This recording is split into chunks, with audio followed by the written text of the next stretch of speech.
from Lake Havasu City, Arizona, the home of the London Bridge. And we're here today on the beautiful Colorado River for the 1984 Coors Ocean Pacific World Jet Ski Championship. The best jet skiers in the world, 351 of them turning out to compete for a record $30,000 purse. It's going to be exciting. We'll be right back with all the action.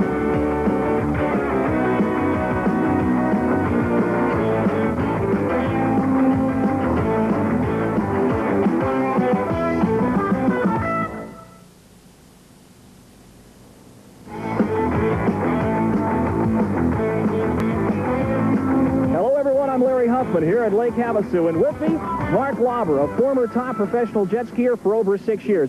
Mark, it's good to have you back here at Lake Havasu this year. Thank you, Larry. It's great to be back.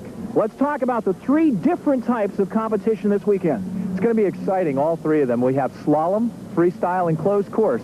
Slalom is a timed event. 2 racers going against each other on different courses, and the best time wins. And it's kind of like skiing. It is. It's a lot like downhill snow skiing. Closed course pits 16 racers against one another, all on the same course at the same time. Head-to-head competition, probably the most exciting form of jet ski racing. Over obstacles. Over obstacles. We have 2 of them in the course this year. Should be exciting. Also, we have freestyle, which is a exhibition more of than a race.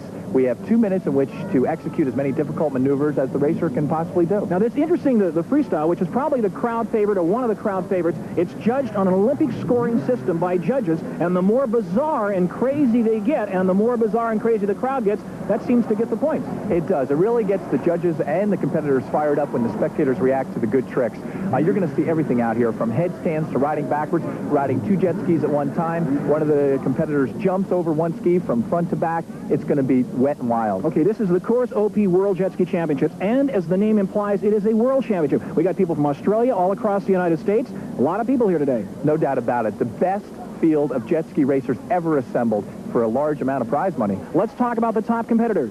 Of course, Brian Bendix is returning, a 4-time national champion last year, and he'll be very hotly contested by Larry the Rip Rippenkroger. Rippenkroger currently leading the national point circuit so far this year, and it's going to come down to this race. Now, he broke his wrist last year, Rippenkroger. Is he ready this year? I think he's really in top form. He's been working out all season long. His machinery is absolutely phenomenal, faster than it's ever been, and he's going to probably be the favorite here this weekend. Any dark horses? Yes, there is. From Wayland, Massachusetts, David Gordon, 19 years old, really been tough on the slalom and has been developing in the closed course. And any one of those guys could pull off a win here this weekend. All right, that sets the stage. Let's take a look at a jet ski. 1980 World Jet Ski Champion Steve Strickland, who's been in jet skiing since almost before there were jet skis, over a dozen years. Steve, this is the 1985 550 jet ski. Explain how it works. Well, that's right, Larry. This is the 85 550, which is the top of the line of the jet skis. The thing is 2 feet wide, 7 feet long, and weighs about 240 pounds. The thing steers like a bicycle. You can see here you turn right, left. There are electric start and stop switches. And this is your throttle over here. You pull this to go a little faster. Now, one of the questions people ask is, what about the propeller on a jet ski? Isn't it dangerous? But there is no propeller. Well, let's take a look at the bottom here real quick. As you can see, underneath the jet ski, there are no fins, rudders, propellers, or anything. It is a jet pump. It picks up water here, goes through the pump, and forces it out through the rear here, where there's a directional nozzle that hooks to the handlebars. Okay, let's look at the inside. Okay, inside here, Larry, you can see it's a 2-cylinder, 2-cycle, water-cooled engine, single carburetor, single exhaust. We have a 3.5-gallon gas tank. Gives you about a 30 to 35-mile range. What happens when you fall off, which you do occasionally? Well, the jet ski has a very unique feature. The engine will stay running, but it returns to an idle speed, and the thing will circle back around to the rider, and you might only have to swim about 5 feet to catch it. And a jet ski costs about? About $3,000 for this 550. It's an awful lot of fun for $3,000. It is great fun. Steve Strickland, thank you for explaining what the modern jet ski is all about. Thank you, Larry.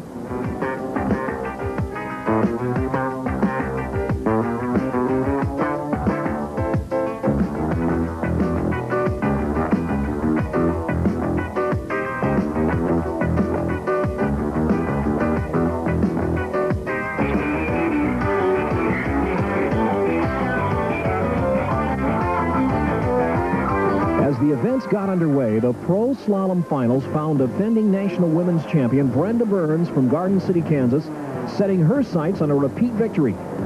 Brenda in the right lane came off the line with a quick lead, but had her hands full with Kelly Koster of Los Altos, California. Kelly, the current IJSBA Women's World Points leader coming into the finals, pulled even with the 17-year-old Kansas skier at the turnaround buoy. As our cameraman focused on Brenda's hard-charging style, Koster found the shorter track around the buoys, cutting him closer with a smooth run.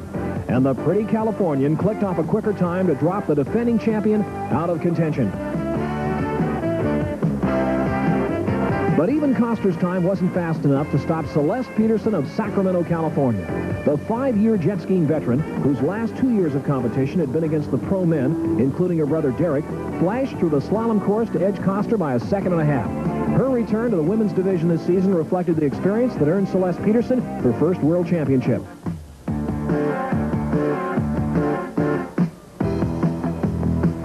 In pro men's slalom, the first matchup of world champion favorites Bendix, Rippenkroger, and Gordon, it was quickly decided as Dave Gordon of Wayland, Massachusetts rocketed off the line in his superstock run.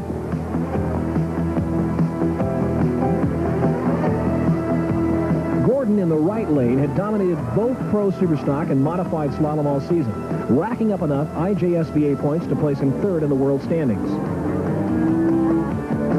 The 19-year-old skier wasted no time showing why he was considered the most improved rider of the year, using his aggressive attack on the slalom course to win his first title of the day and move closer to upsetting the favorites.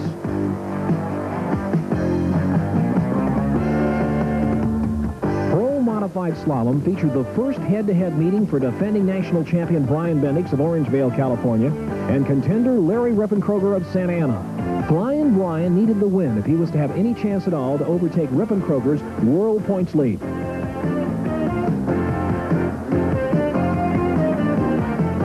Bendix in the left lane and the Ripper on the right were dead even heading to the turnaround buoy when Larry slipped wide but appeared to be having trouble steering his ski.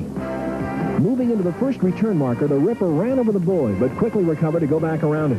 Brian was flying on a smooth run and grabbed a long lead.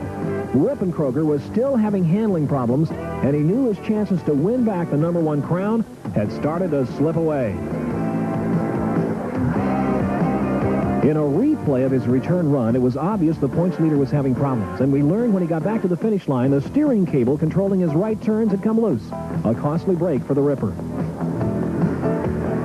Brian's hopes for his first championship of the weekend were quickly sidetracked, however, as the last qualifying run in the modified finals found 17-year-old Derek Peterson of Sacramento going off against his racing teammate Mike Castrucci of Byron, California. Derek, a former racing partner with Larry Rippenkroger when they were teamed on Jetco-sponsored skis, had finished second in the nation at age 15. He was holding 5th in world points this season and had outridden both Bendix and Rippenkroger in 3 events prior to the world finals. Derek, whose sister Celeste had already captured the women's slalom, powered flawlessly through tight slalom turns, pulling off the upset of the day to win the Pro Modified Slalom World Championship.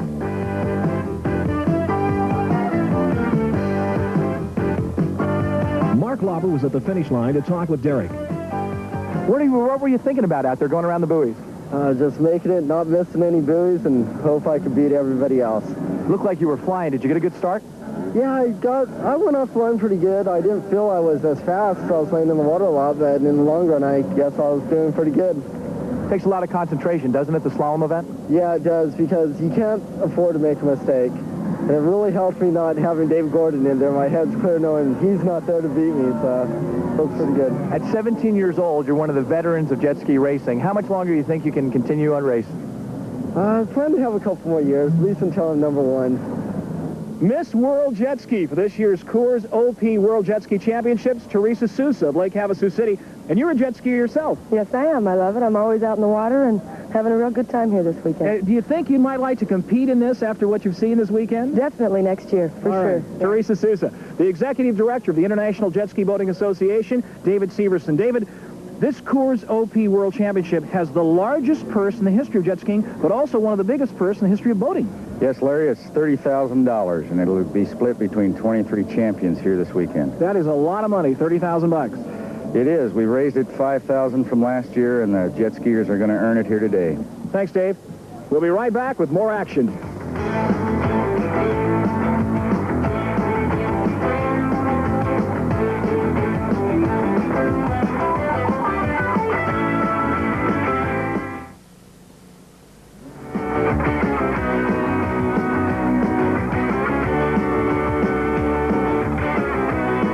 welcome back to the beautiful Nautical Inn Beach on the shores of Lake Havasu, site of the 1984 Coors OP World Jet Ski Championships. The next round of competition will feature the exciting and unbelievable jet ski freestyle contestants who have 2 minutes each to put all their stunts and riding antics together, hoping to earn a high score from the 5 judges. And the judges had their hands full with tricks that included juggling, high-speed spins, headstands, and backflips displayed by novice, expert, and pro-class freestylers. But the competition everyone was waiting for would again showcase the fantastic riding skills of Brian Bendix, Larry Rippenkroger, and David Gordon, the premier freestylers of the world. It was Flying Brian up first, opening up with his patented barefoot skiing run, moving smoothly into a back headstand and through a difficult routine of controlled power leaps and crashes. And it scored well with both the crowd and the judges. In moved young Dave Gordon, holding center stage, and what a show he put on, opening with a backward slide with a 360-degree turnaround on the tray, then into a deep water pullout. David added a series of high-speed reverse slides and spins, stringing his tricks and stunts together without hesitation. The crowd roared its approval as the East Coast Flash executed a seemingly impossible 180-degree reverse turn and controlled the moving jet ski from a backward standing position. Moving into his final tricks, David displayed his confidence and topped his spectacular show by submarining his jet ski while standing on the hood, driving it under the closed course jump and recovering to a standing position. Then, in a well-planned and choreographed finish, he balanced the 240-pound jet ski on its tail in the deep water and signaled to the judges that his freestyle act had reached the end. Next, it was the Ripper, the first rider to pilot 2 skis at one time, feeling the pressure. He was on top of his freestyle routine, moving strongly and flying smoothly to the cheers from the crowd. As his routine neared completion, the trick he had innovated earlier in the season and the one that Gordon had pulled off came up short. The nose of the jet ski and Larry's head caught the bottom of the jump, resulting in a smashed ski jump, but no injury to the Ripper. The crowd and other competitors loved it, but the judges had to score it as a missed stunt. The slow-motion replay captured the miscue as ski and rider are too close to the surface and break through the jump. Ripper gives it a thumbs up for the show, but he finished second. The popular victory went to David Gordon, and Mark Lauber caught him in the winner's circle. It was outstanding, David. Let me ask you, was that pre-planned? Did you have it in your mind what you wanted to do before you went out in the water? Yes, it was, definitely. I, like many of the other riders, go out with a pre-planned routine, and fortunately for me, I pulled off most of all my tricks and won it. What do you think is the single most trick that gets you the most points? I would have to say my 180 turnaround backwards. That's a risky trick, and if pulled off, it has been scoring me a lot of points all circuit long, and I'm sure it scored me some points here. No doubt about it. Nobody else does that trick. You did it with perfection today. You also did a trick I've never seen you do before. You went under the bunny hop. Did you ever practice that? Yes, we have a bunny hop made at home where I practice, and I practiced going over the bunny hop on the hood and also under it, and this weekend I decided to go under it. Well, you did a spectacular job. Wish you the best of luck. You know you're going to have to go over that bunny hop in the closed course races to come. Right. Wish you the best of luck. Thank you very much, Mark. With his loss in freestyle and having had Brian Bendix also pull off an upset in the Pro Superstock closed course final, Larry Rippenkroger's grasp on the #1 title spot had slipped to the main event of the day, the Pro Modified closed course final. This would be his last chance, and the Ripper no longer held the favorite's role, despite the fact he had dominated this event all season. The Pro Modified final would be for all the marbles, the big horsepower event with jet skis hopped up to hit speeds close to 60 miles an hour on the straightaway. While the top 16 jet ski riders in the world were set at the starting line, Mark Lauber was able to corner the 2 title contenders. After a year of intense racing, it's all come down to this, the modified closed course at the World Finals. I'm on the beach with 2 of the favorites, Larry Rippenkroger and Brian Bendix. Larry, what's it going to take to pull off a win here in the final event? Well, you know, the start's the most important part of the race. I like that back straightaway. I got a lot of horsepower. That's more where I can really put it to use, and hopefully I can just stay smooth and pull it off. Brian, what about you? Well, like you said, the start is half the race, and it's just going to take a lot of hard pushing on my part. We wish you both the best of luck. Let's hit the starting line. The engines are cranked up and ready on the line, and the stage is set for the World Jet Ski Championship. There's the green flag from starter Steve Strickland, and they are off. It's a flat-out drag race to the first turn buoy with Bendix on the inside and the Ripper on the outside. And it's Rippenkroger blasting out of the turn first, pouring on the power down the long back straightaway, hitting over 60 miles an hour. Flying Brian Bendix right on his tail, followed by David Gordon, the East Coast rider, and the rest of the field. Larry Rippenkroger looks in full command. He's using all his strength and coordination to handle the awesome horsepower. It is Rippenkroger in front. Especially coming into this event, I train extremely hard. I train hard all summer long, but for this event, the past 3 weeks now, I've been doing nothing but riding and training, just concentrating strictly on this event. Larry's training and practice would have to carry him through this event, but he was in a similar position in last year's final when he misjudged a jump in the rough water and broke 2 bones in his wrist. In film from last year's event, Larry's right wrist is shown being forced down, snapping the bones that had been broken earlier in that year in a motorcycle accident. But Rippenkroger looks stronger than ever today as he maintains a 3-second lead over Bendix. Rippenkroger flying over the water. And Bendix appears to be closing the gap little by little each lap. Rippenkroger is pulling him on that long back straightaway. But Flying Brian closes fast as they move into the serpentine turns. And now closing on Bendix is young David Gordon. As the 3 leaders started to move up on slower riders at the back of the pack, the Lake Havasu surface was being churned into a bone-crushing chop, making it more difficult to corner and to set up crucial timing for the 2 jumps that bounced in the course. The experience of racing the long IJSBA season, a 20-race nationwide circuit that stretched from coast to coast starting in April and ending in the fall at Lake Havasu, was paying off for the leaders. Well, it means the culmination of a long, hard summer, really. You got 20 races throughout the summer, and you got select people that follow that circuit, and then you have the other people that don't. And those people come out for the World Finals, and that's really where it all boils down to whether you're the best or you're not.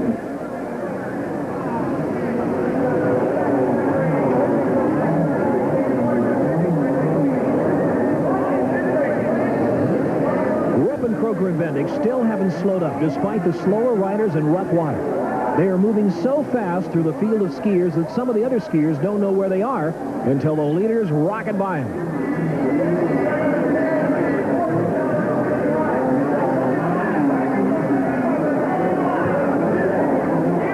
But Bendix is still pushing Ripper hard and making up more time in the sharp turns coming off the back straight.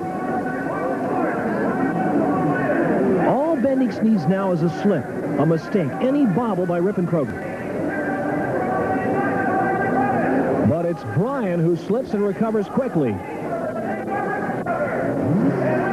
Into the last lap, the last set of buoys for Rippenkroger. It looks like the World Championship is back in his hands. But Bendix, pulling on all the stops, using all his championship skills, is relentless as he chases Larry through traffic, edging closer with a few turns and 1 jump to go to the finish. Suddenly, Rippenkroger closes fast over the jump on a slower rider, and the rider falls directly in front of him. Somehow, the Ripper twists his ski and body deep into the turn and moves between the fallen rider and his ski. It could have been the mistake that would have cost Rippenkroger the race and the championship. But it was Larry Rippenkroger taking the checkered flag, a happy and excited Ripper, pushing to the lead and holding it to the finish to unseat defending champion Brian Bendix. He was the 1984 World Champion and Pro Modified winner and would carry the #1 plate into the 1985 season. Woo! It was an incredible race. It all came down to the last race of the season after an intense battle. The Pro Modified closed course won by this year's champion, Larry Rippenkroger. Great job, Larry. Thank you very much, Mark. I'm a little tired right now, but I'll be all right in a couple of minutes. Where do you feel you really won the race? That back straight. My sponsor, Ed Miller Performance Jet Ski, has given me a lot of horsepower, and down that back straightaway, I could really use it.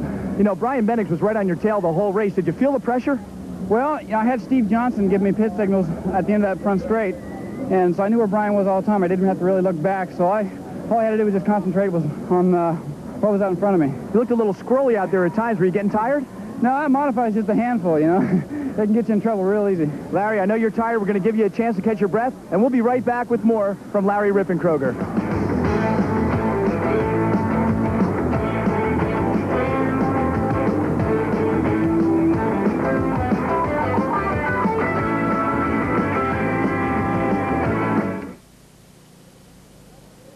back in victory circle at the Coors Ocean Pacific World Jet Ski Championship.